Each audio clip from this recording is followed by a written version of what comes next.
Bonjour à tous et bienvenue à un nouveau webinaire de l'infrastructure en évaluation économique en médecine régénératrice du réseau T7.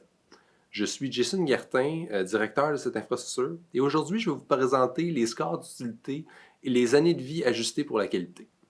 La présentation d'aujourd'hui va couvrir trois concepts interreliés. On va débuter avec un bref retour sur les types d'évaluation économique en santé, suivi par la suite d'une description des concepts des années de vie ajustées pour la qualité, ainsi que les scores d'utilité. On poursuivra avec une discussion sommaire des limites des années de vie ajustées pour la qualité, et on fera un bref résumé de la présentation. Donc, premièrement, pour ceux qui ont écouté les webinaires antérieurs, vous vous souviendrez d'avoir vu ce graphique où nous présentons les différents types d'évaluation économique. Lors du second webinaire, nous avons discuté de l'analyse coût-efficacité et de comment nous pouvons interpréter les résultats qui sont obtenus lorsqu'on entreprend ce type d'analyse.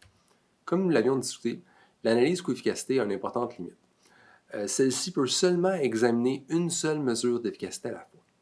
Malheureusement, en médecine régénératrice, comme dans plusieurs domaines en santé, un traitement peut fréquemment affecter plus qu'une mesure d'efficacité pour avoir donc plusieurs mesures à comparer.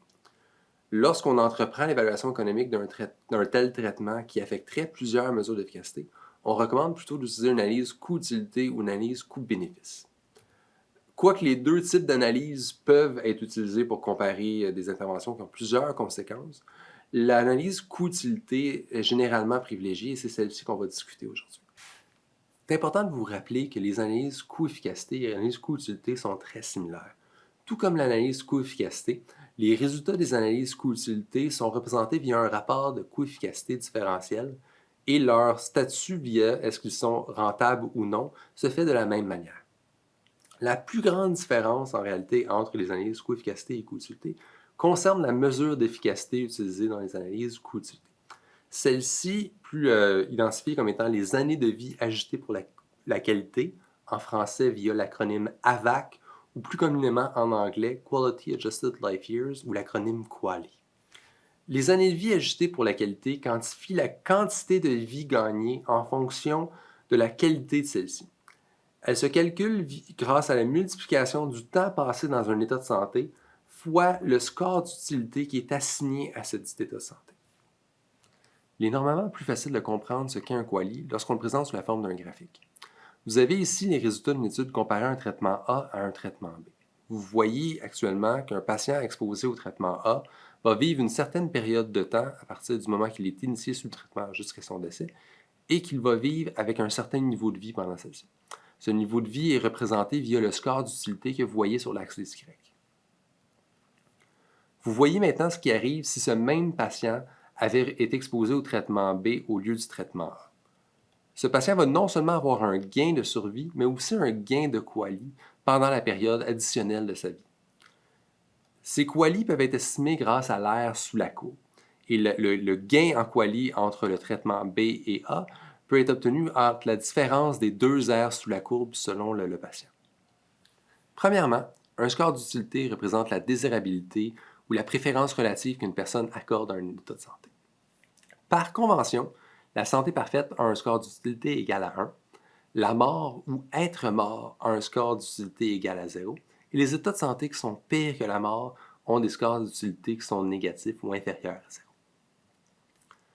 Je vous fournis ici quelques références importantes vous permettant d'identifier les normes québécoises et canadiennes de score d'utilité. Un point très important à garder en tête pour les chercheurs en médecine régénératrice, il existe malheureusement relativement très peu de données pour des maladies ou des conditions rares. Vous aurez donc probablement à entreprendre de nouvelles études pour estimer les scores d'utilité associés aux maladies ou conditions qui vous intéressent. Dans les prochaines diapositives, je vais vous présenter certaines méthodes qui peuvent être considérées pour obtenir ces scores d'utilité. Premièrement, il est important de garder en tête l'existence de deux types d'approches, les approches directes et les approches indirectes. Les approches directes cherchent à estimer directement la préférence relative des répondants par rapport à un état de santé donné, ce qui permet d'estimer le score d'utilité qu'on accorde à cet état de santé. Les approches indirectes, elles, impliquent de demander aux répondants de remplir des instruments d'utilité multi-attributs permettant d'identifier leur état de santé. Suite à cette première étape, les résultats obtenus aux instruments multi-attributs sont convertis en scores d'utilité grâce à des algorithmes de conversion qui ont été précédemment estimés grâce à des estimations directes dans différents contextes et différentes populations. Je vous présente ici deux méthodes fréquemment utilisées pour obtenir des estimations directes de score d'utilité. La première, l'arbitrage temporel, aussi identifié comme étant le time trade-off en anglais, et la deuxième, le pari standard ou le standard gamble en anglais. Lorsqu'on entreprend l'estimation des scores d'utilité grâce à l'arbitrage temporel, on présente deux alternatives de réponse au patient. Une option A dans laquelle on mentionne que la possibilité que l'individu va vivre une durée de temps T avec la maladie ou la condition d'intérêt, suivie automatiquement du décès. Et une option B dans laquelle on mentionne la possibilité que l'individu va vivre une durée de temps X en santé parfaite, toujours ensuite suivie d'un décès instantané. Vous avez ici une représentation graphique des deux options qu'on vient de discuter. Après avoir présenté les deux options, nous demandons au répondant d'identifier quelle option il ou elle préfère. Si l'option B est préférée, on réduit la valeur de X. Si l'option A est préférée, on augmente la valeur de X. L'exercice est répété encore une fois jusqu'à temps qu'il y ait un équilibre entre les deux réponses, que le répondant ne soit plus capable de différencier quelle option il ou elle préfère entre A et B. Lorsque cet équilibre est atteint, on peut identifier la valeur numérique du score d'utilité associé à la condition ou la maladie d'intérêt en divisant X par T. Vous voyez maintenant une représentation graphique du pari standard. En réalité, le pari standard est très similaire à l'arbitrage temporel, mais la différence du dernier, le pari standard cherche à identifier le score d'utilité en fonction du risque de décès. Dans le pari standard, on décrit au répondant une maladie ou une condition d'intérêt et on lui présente deux options. Dans l'option A, il a le choix d'essayer un traitement hypothétique qui lui permet de guérir de la maladie et de vivre une santé parfaite pour T années, ou malheureusement de le tuer instantanément. L'autre alternative, l'autre option, l'option B, indique que le patient, s'il choisit l'option B, va vivre ces mêmes T années, mais avec la maladie ou la condition qu'on a présentée. Si le répondant choisit l'option A, on diminue P voulant dire qu'on réduit la probabilité de guérison ou augmente la probabilité de décès. Si le répondant choisit l'option B, on augmente la valeur P voulant dire qu'on augmente la probabilité de guérison et diminue la probabilité de décès. Tout comme l'arbitrage temporel, l'exercice dans un pari standard arrête au moment que l'individu n'est plus capable de différencier entre les options A et les options B. À ce moment, on identifie le score d'utilité associé à la condition ou la maladie d'intérêt comme étant la valeur de la probabilité P. Comme vous avez pu le voir, les méthodes directes nécessitent habituellement plusieurs échanges avec les répondants qui peuvent être longues et relativement difficiles pour certains d'entre eux.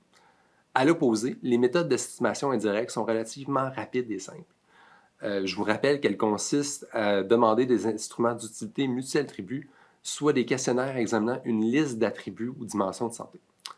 Ces questionnaires permettent d'illustrer divers états de santé en relation avec ces différents attributs.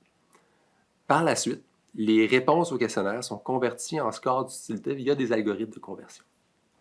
L'idée de l'estimation indirecte vient de ces algorithmes de conversion.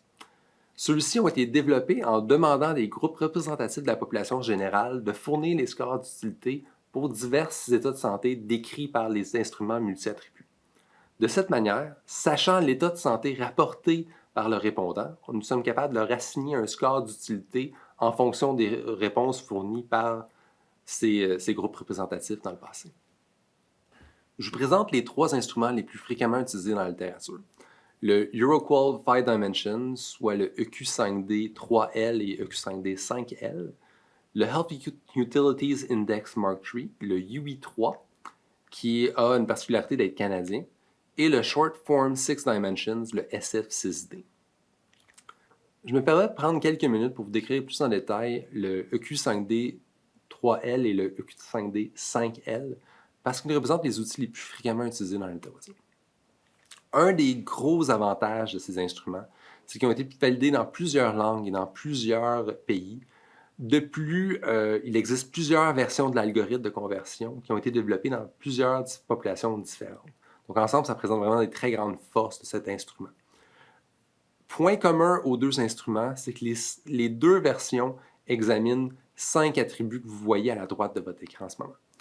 Pour chacun de ces attributs, la version 3L demande au répondant d'identifier si son état de santé pose aucun problème sur cet attribut, quelques problèmes sur cet attribut ou l'incapacite complètement, en lien toujours spécifiquement à un seul attribut, et on répète l'exercice pour chacun des 5.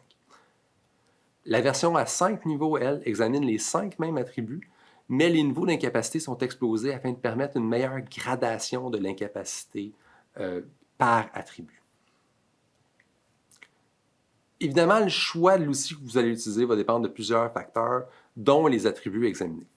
Dans cette optique, je me permets de présenter la liste des autres attributs identifiés par les 2 autres questionnaires.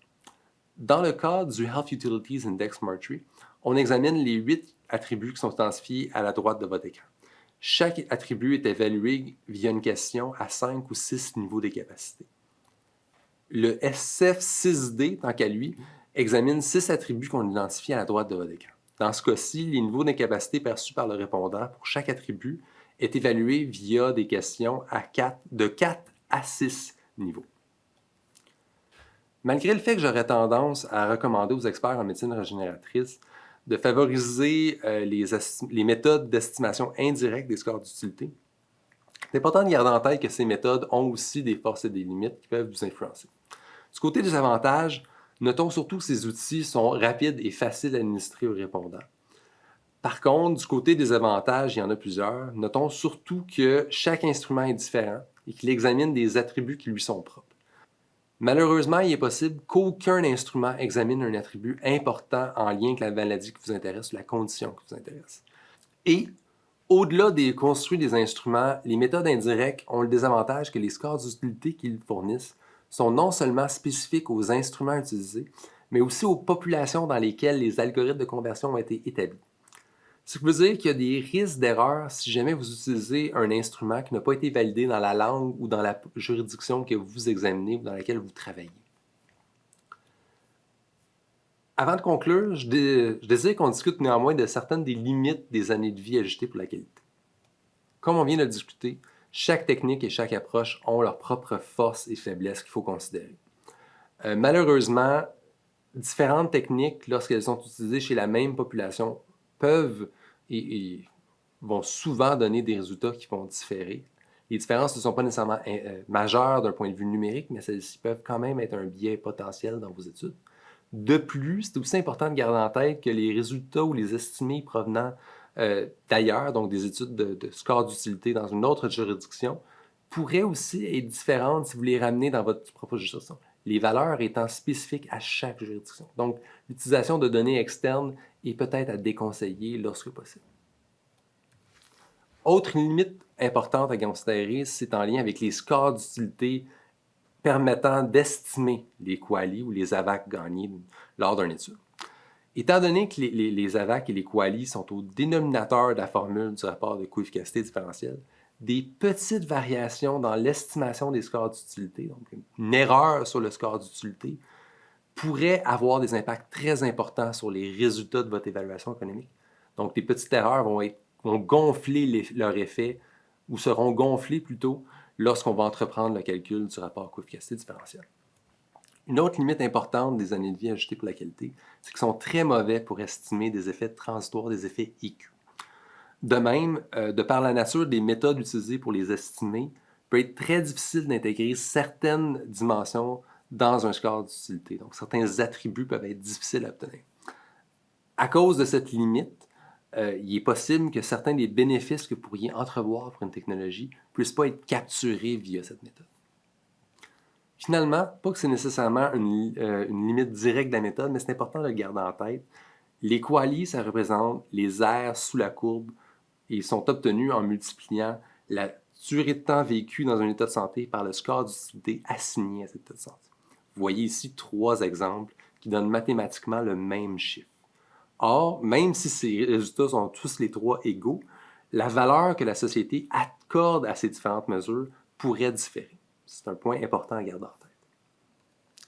En conclusion, c'est important de rappeler que l'analyse coût-utilité cherche à identifier quelle est la technologie la plus coût-efficace dans le contexte où l'efficacité est généralement apportée en fonction des années de vie ajustées pour la qualité. Et, afin de déterminer la quantité d'AVAC, de QALY qu'une technologie peut offrir, Nous devons absolument identifier le score d'utilité qui sont associés aux différents états de santé. Malheureusement, obtenir ceux-ci peut être relativement difficile dans certains cas. Je vous présente ici encore une fois la liste des pictogrammes que vous avez vus tout au long de cette présentation et je vous remercie pour votre attention. S'il y a des questions, je vous invite à me contacter via le courriel affiché à l'écran. Bonne journée!